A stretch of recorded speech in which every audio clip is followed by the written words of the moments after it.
regionlara pasiyent qəbullarında. İnşallah yaxın zamanda 12 yanvar tarixində səhv eləmirəmsə bizim Göyçay rayonunda Best Lab klinikasında pasiyent qəbullarında olacaqsınız.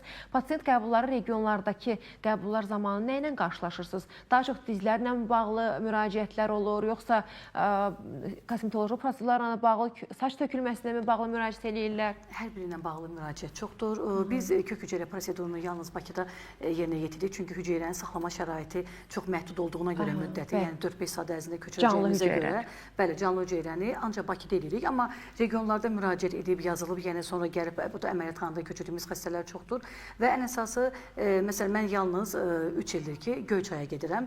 Amma ətraf rayonlardan Zərdab, Kürdəmir, Ağdaş, Ucar, İsmayıllı, bəli, çoxdur və Göyçayın özü də əlbəttə ki, çoxdur pasiyentlərimiz. Yəni, rayonda həqiqətən insanların işi ilə bağlı Bakıya gələ bilməyən və yaxud da gələndə həm maddiyyat, həm vaxt, bəli. Mən özüm də yəni gedirəm, çox böyük həvəslə gedirəm, amma yoruluram həqiqətən. Yəni, ayda bir dəfə olsa belə, o da məni yorur.